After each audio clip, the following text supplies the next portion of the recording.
Hello, everyone. How are you?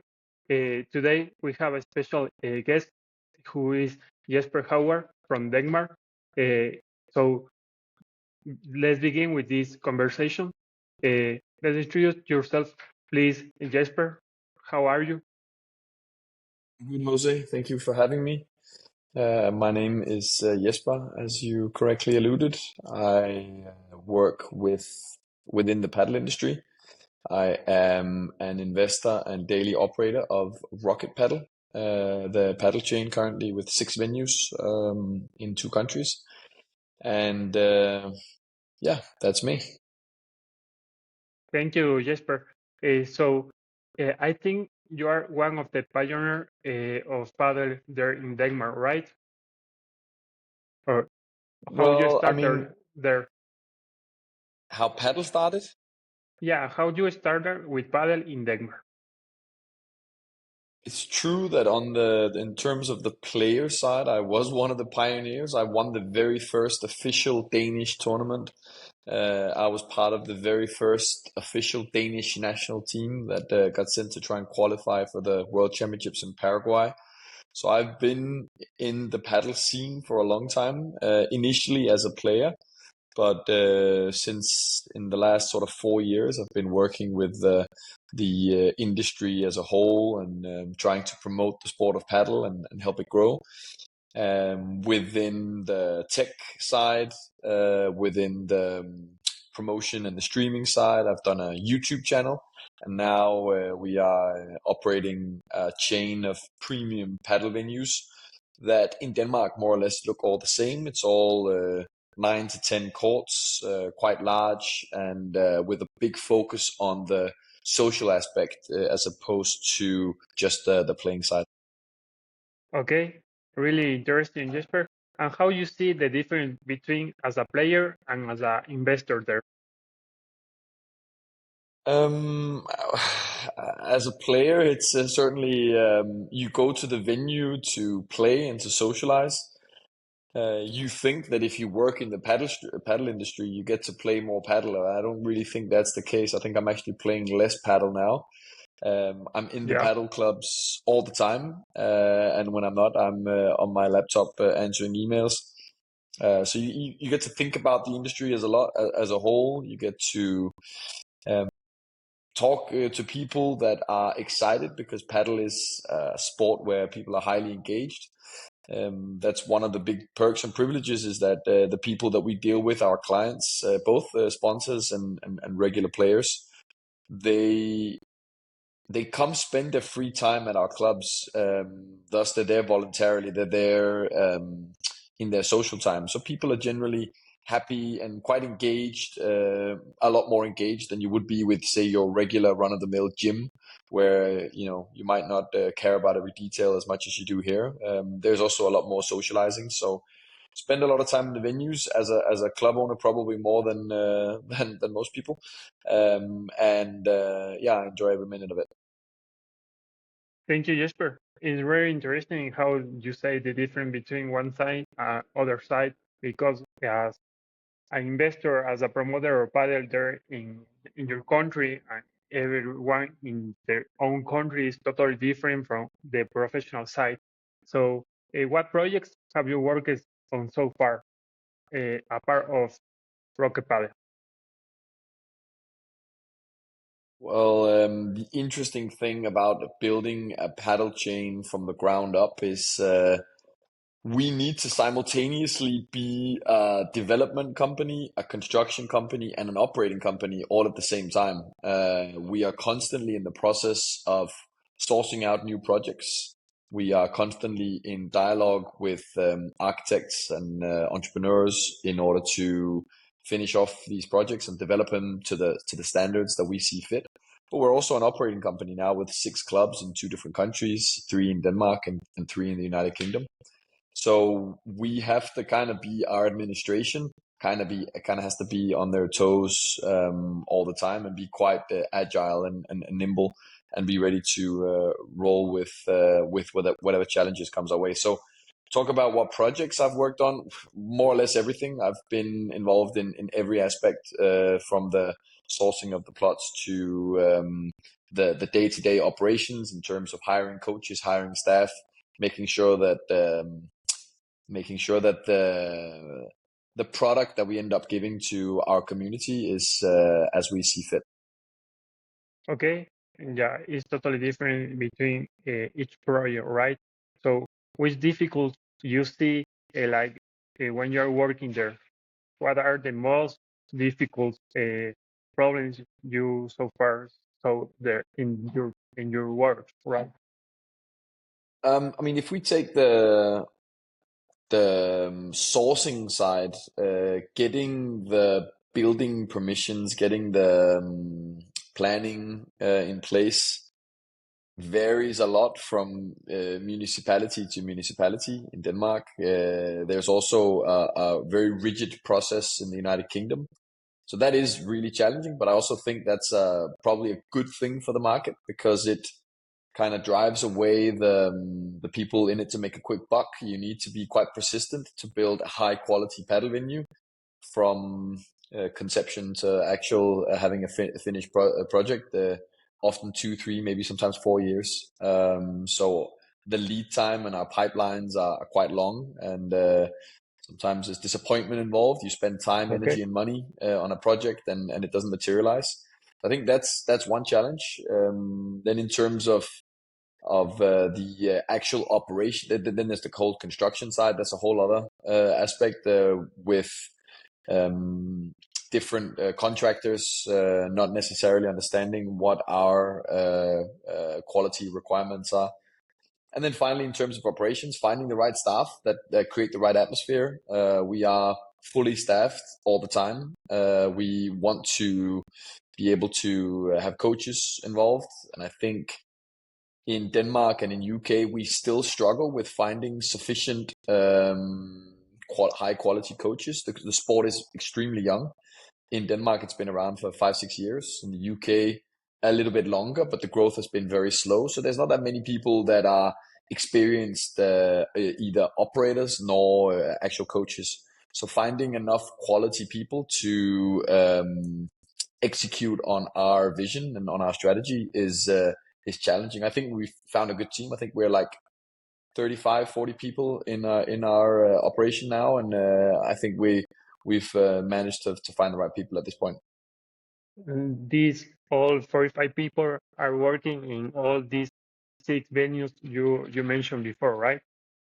Yeah, each club is structured a little bit differently, but each club has 2 to 4 people working there full time with the daily operations of the club, and then we have administration / investor group of, I think we're 7, and we have someone employed in marketing, someone employed in content. So we have a full team. Currently, the team is working a little bit in silos. So you have the UK and Denmark department working a little bit separately, but also trying to find crossover synergies and trying to help each side understand the business aspects better. And there is a huge difference between the UK and the Danish paddle market. The UK paddle market is there's much more demand than supply at the moment, so occupancy rates are very high. That is gonna go down at some point. There's also less awareness of the sport in UK. I think penetration still very low. You walk around London, you ask people what paddle is, not many people know. If you walk around Copenhagen in Denmark and ask people, 100% of people will know what paddle is. So the markets are at different stages, and sort of navigating those challenges is something that we spend a lot of time on. Okay, so tell me more about what is Rocket Padel to the people, to the world. What is Rocket Padel? What is the concept of Rocket Padel, and which audience you are attending to? We attend to the entire local communities of the areas that we populate. We are in 3 cities in Denmark that are between 50 and 100,000 inhabitants. And in each city, there's other paddle clubs as well. So we try to cater and try to deliver the best possible sort of premium product offering. Our venues in Denmark are all custom built from the ground up for paddle. which means we have thought about the acoustics, the ventilation systems, the lighting setup, the quality of the courts, but also we've thought a lot about the social areas. Each club has 2 bars on 2 different levels. We have food service, and we sell a lot of drinks. Our clubs are designed in a way where we think that what happens as soon as you step off the court is just as important as what happens on the court. So I guess if you want to break it down, you could say that Rocket Padel is 60% paddle, 40% social. And I think if you were to look at sort of what our brand or DNA is, it's a place of development, a place where you can improve yourself as a person and as a paddle player. It's a place where local sponsors are very sort of aligned with our mission. We have sponsorship networks and sponsorships, arena partners, and different tier of sponsorships that we've managed to sell. So I guess that's what defines our DNA. So you think like with your concept of Rocket Power, you are appointed to a premium level. How you see that? Extremely premium. Yes, it's extremely. Yeah, We are at the same price point as sort of the general area. We're not a premium in terms of pricing, but we're premium in terms of the product and the service offering that you get. yeah, that was like the point I going to say you the next question.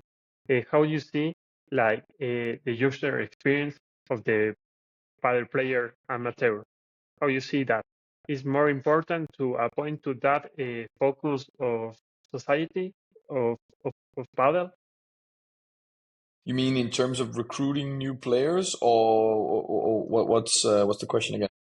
I think it's more about of the experience inside the venue. Mhm. Yeah, For us, I mean, of course, the court has to be nice. The court has to be clean. The glasses have to be not slippery so that the ball skids. The climate inside needs to be not super cold or super hot. Needs to be sort of climate controlled. All these basic things in terms of having a nice playing experience, of course, need to be in place. That does become like a bit of a commodity. Everyone with a bit of investment and a bit of knowledge can create spaces like that.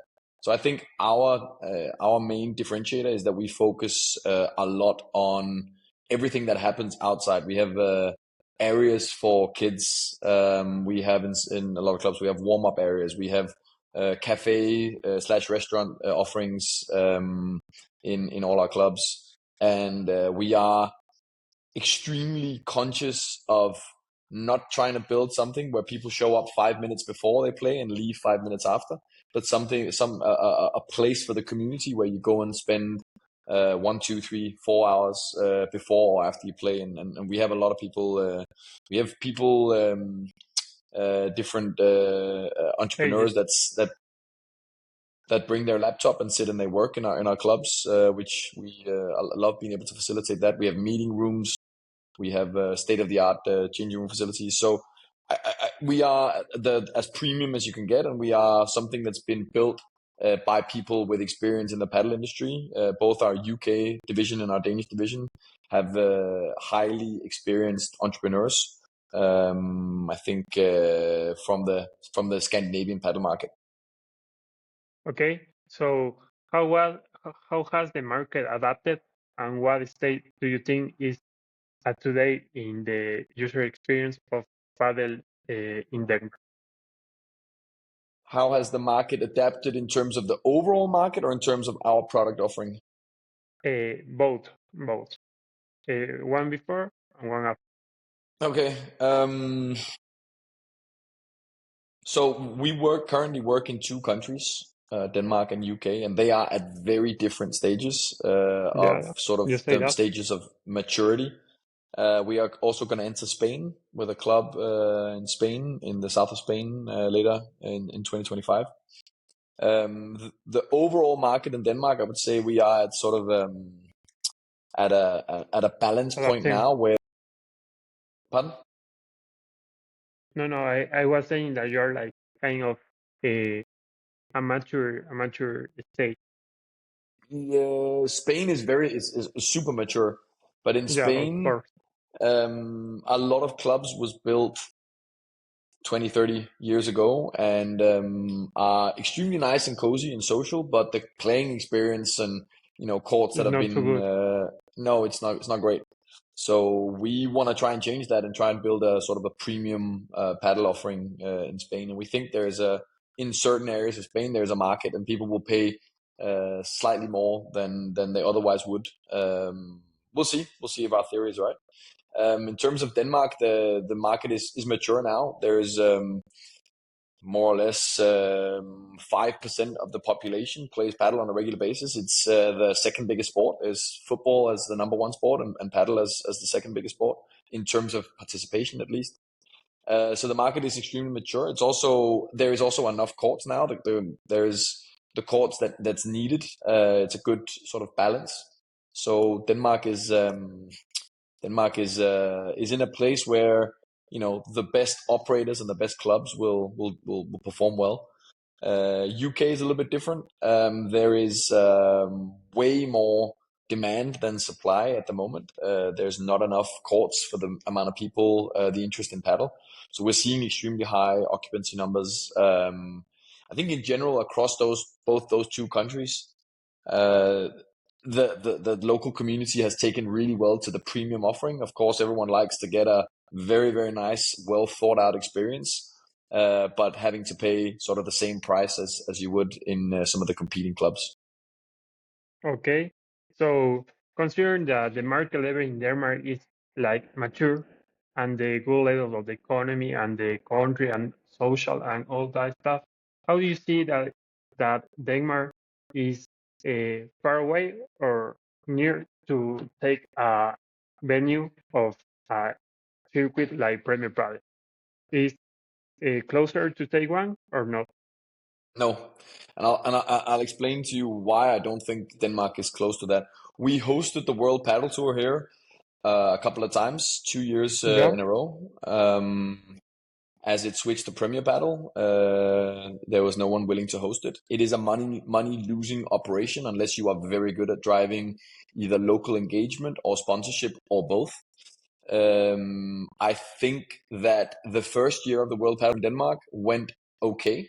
I think there was a novelty aspect of seeing all the best players in the world in Denmark for the very first time, and I think a lot of people were somewhat engaged with that. I don't think that the international world tour is that popular in Denmark for a few different reasons. The players are all Spanish speaking. Very little communication comes out in English. Thus, Yeah. it's tough for people to really get engaged with the players. And yes, there are some, watching an Agustin Tapia or Alejandro Galan play. It's fantastic. I mean, watching them live in person, it's amazing. I do think there is an interest for that. Watching a number 20 in the world versus a number 30 in the world,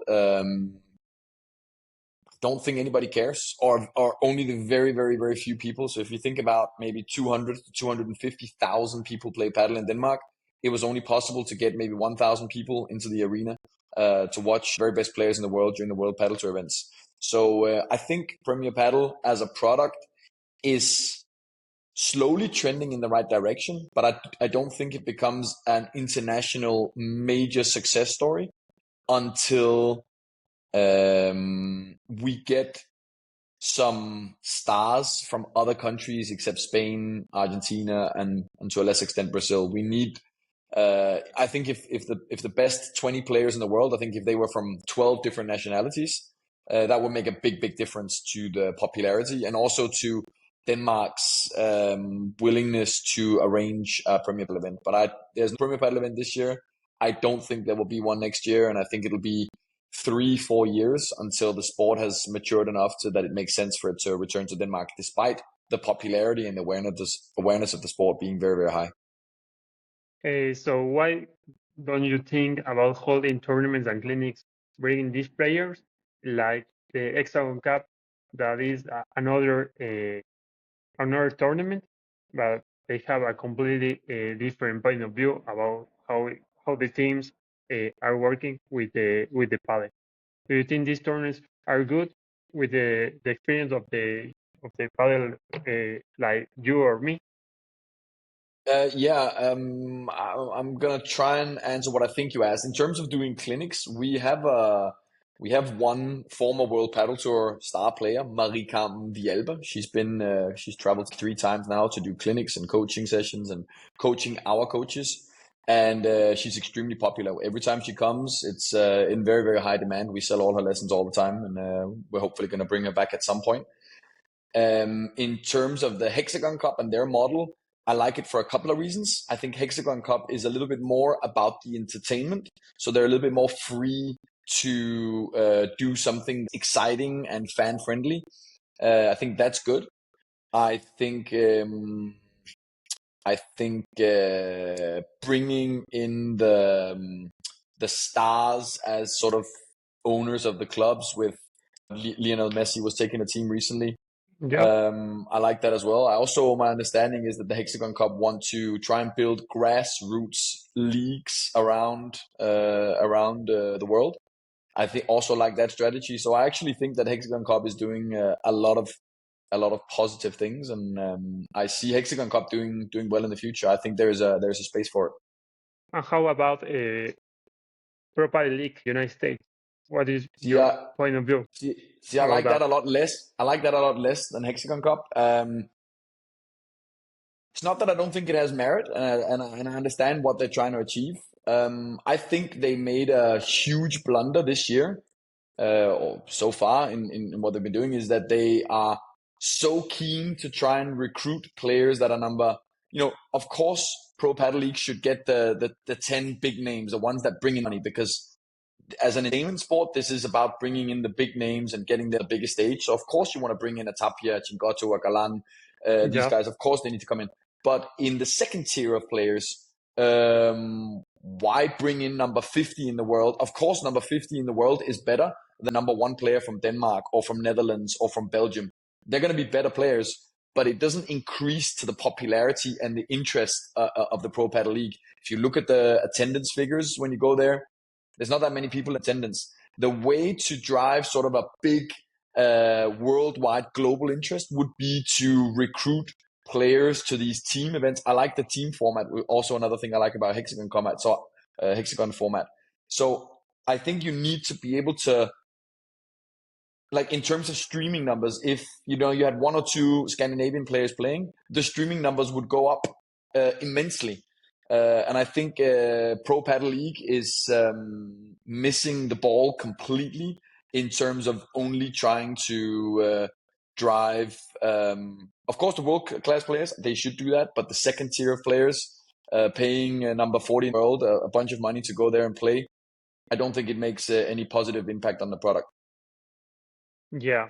It's totally different, like the market for European society and for American society. The sport are totally different, and that was one point we are talking like with other people in our book.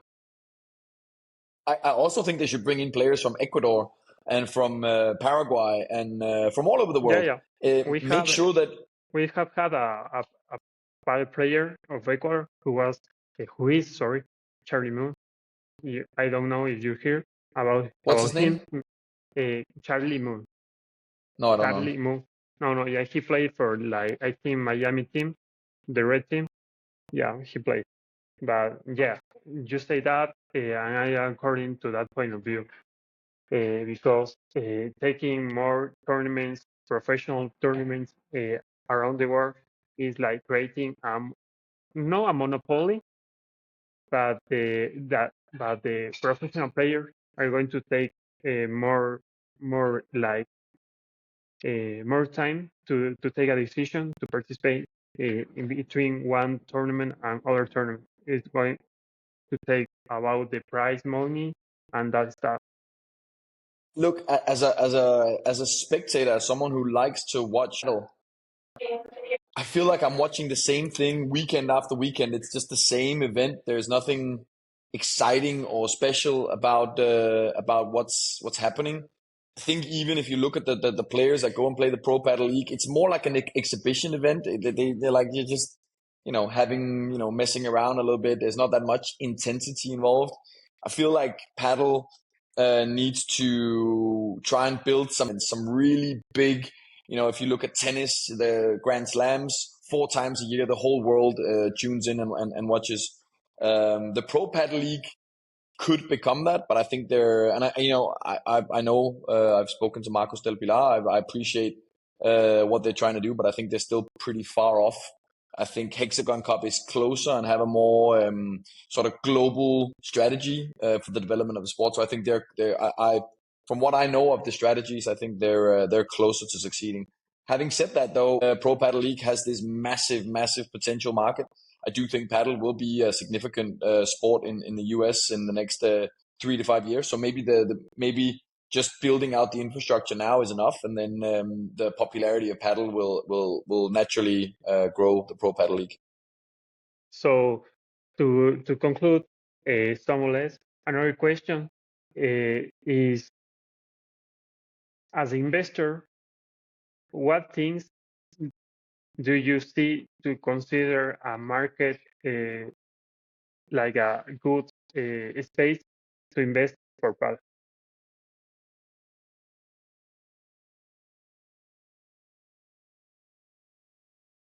We actually have looked at a lot of different markets. We were looking at both Germany and Netherlands. We actually bought a project in Netherlands that ended up never materializing due to municipality challenges.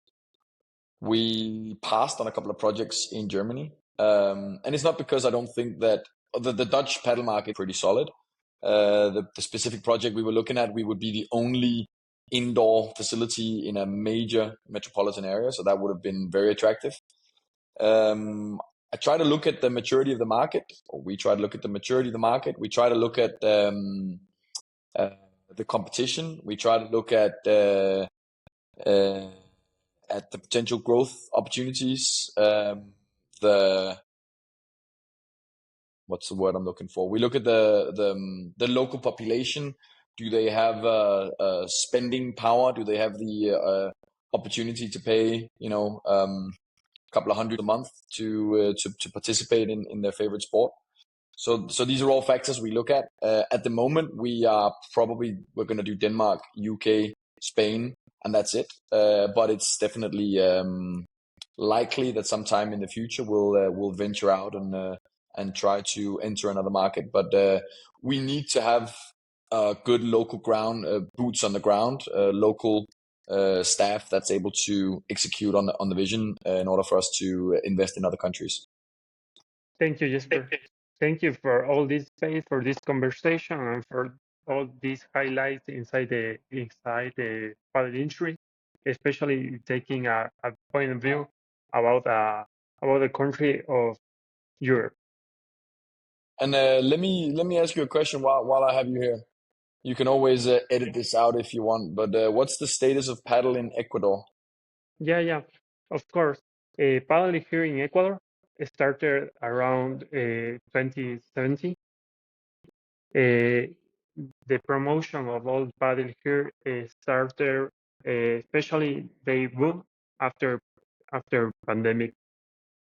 I think in all the countries around like 200 more or less clubs. The Quito, which is the capital of Ecuador.